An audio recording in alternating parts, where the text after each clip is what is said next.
നമസ്കാരം. ഖത്തറിലെ ദോഹയിൽ സ്ഥിതി ചെയ്യുന്ന ഹമാസ് ആസ്ഥാനത്തിന് നേരെ ഇസ്രായേൽ നടത്തിയ ആക്രമണത്തെക്കുറിച്ചുള്ള കൂടുതൽ വിവരങ്ങൾ ഇപ്പോൾ പുറത്തു വരികയാണ്.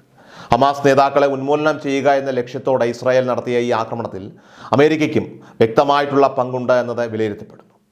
ആക്രമണത്തെക്കുറിച്ച് മുൻകൂട്ടി അറിവുണ്ടായിട്ടും അമേരിക്കയോ ഖത്തറോ ദോഹയിലെ ഹമാസ് കേന്ദ്രത്തിന് സംരക്ഷണം നൽകാൻ തയ്യാറായില്ല എന്നതാണ് ഈ വിഷയത്തിലെ ഏറ്റവും ഗുരുതരമായിട്ടുള്ള വശം.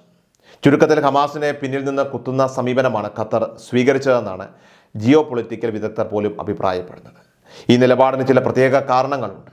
2023 ഒക്ടോബർ 7 ഹമാസ് ഇസ്രായേലിൽ നടത്തിയ ആക്രമണത്തിന് പിന്നാലെ ഇസ്രായേൽ തങ്ങളുടെ ആക്രമണങ്ങൾ 5 രാജ്യങ്ങളിലേക്ക് വ്യാപിപ്പിച്ചിരുന്നു.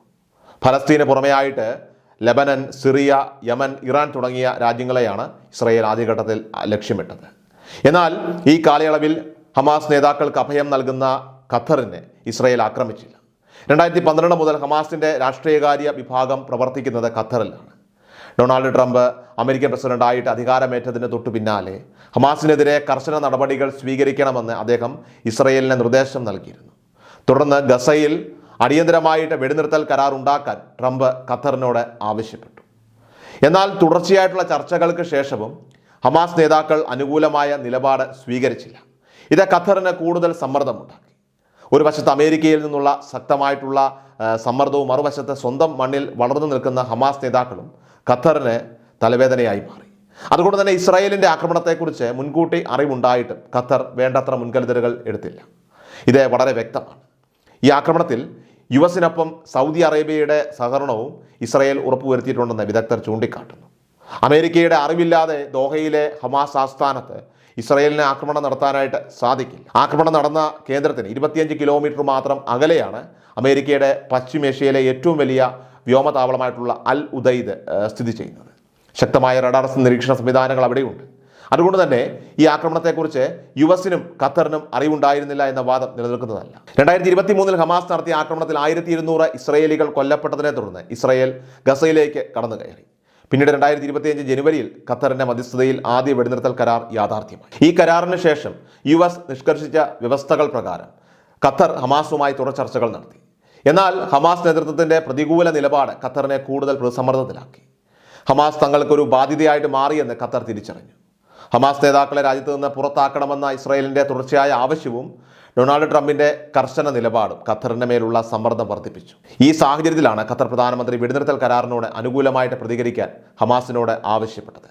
എന്നാൽ ഹമാസ് നേതൃത്വം വഴങ്ങാതെ വന്നതോടെ ഖത്തർ ഈ ചർച്ചകളിൽ നിന്ന് പിൻവലിയാനായിട്ട് തുടങ്ങി.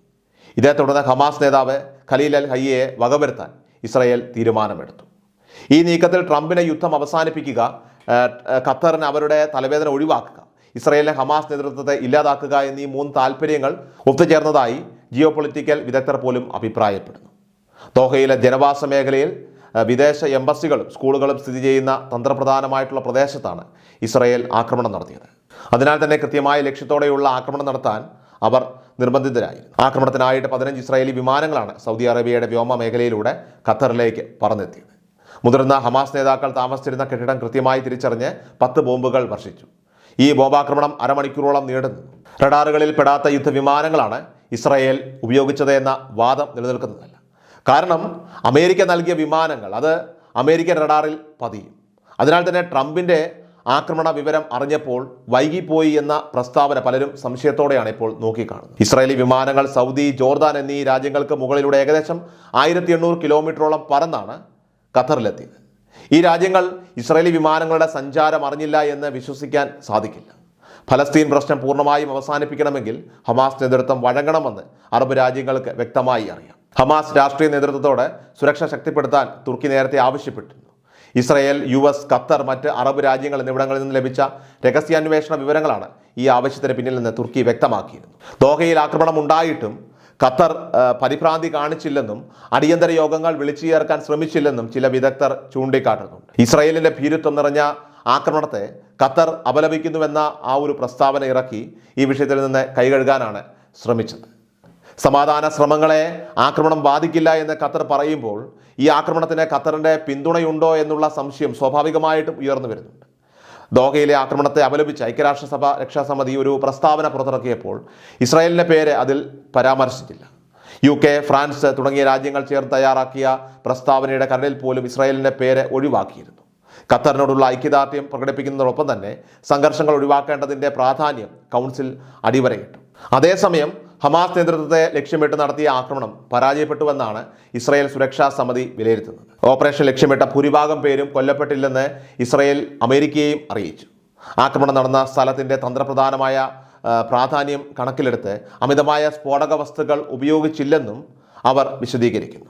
ഹമാസിന്റെ ഉന്നത നേതാക്കൾ ആരും ആക്രമണത്തിൽ കൊല്ലപ്പെട്ടില്ലെന്ന് ഹമാസ് അവകാശപ്പെടുന്നുണ്ടെങ്കിലും ഹമാസിന്റെ ഉന്നത ഉദ്യോഗസ്ഥൻ ഖലീൽ അൽ ഹയ്യയുടെ ഓഫീസ് മേധാവിയായ ജിഹാദ് ലബാദ്, ഖലീൽ അൽ ഹയ്യയുടെ മകൻ ഹിമാം അൽ ഹയ്യ എന്നിവർ കൊല്ലപ്പെട്ടത് ഹമാസ് തന്നെ സ്ഥിരീകരിക്കുന്നുണ്ട്. എന്നാൽ മകന്റെ സംസ്കാര ചടങ്ങിൽ ഖലീൽ അൽ ഹയ്യയോ അദ്ദേഹത്തിന്റെ കുടുംബാംഗങ്ങളോ പങ്കെടുത്തില്ല എന്നത് ശ്രദ്ധേയമാണ്. ഈ അവകാശവാദങ്ങളും ആക്രമണത്തിന്റെ യഥാർത്ഥ ഫലവും ഇപ്പോഴും അവ്യക്തമായി തന്നെ തുടരുകയാണ്. വ്യാഴാഴ്ച ദോഹയിൽ നടന്ന 6 പേരുടെ സംസ്കാര ചടങ്ങിലും അൽ ഹയ്യയോ മറ്റ് മുതിർന്ന ഹമാസ് ഉദ്യോഗസ്ഥരോ ഉണ്ടായിരുന്നില്ല. സുരക്ഷാ കൗൺസിൽ യോഗത്തിന് ശേഷം ഇസ്രായേൽ പറയുന്നതാകട്ടെ, ഹമാസിന്റെ ആളുകൾക്ക് ഗസയിലോ ടെഹ്റാനിലോ ദോഹയിലോ അഭയസ്ഥാനമില്ലെന്നും അവർ എവിടെ ഒളിച്ചാലും നടപടിയെടുക്കുമെന്നും അങ്ങ് പ്രഖ്യാപിച്ചു. ഇസ്രായേലിൻ്റെ ഇത്തരം നീക്കങ്ങൾക്ക് അമേരിക്കയുടെ പിന്തുണയുണ്ട് എന്നത് ഇവിടെ വ്യക്തമാണ്.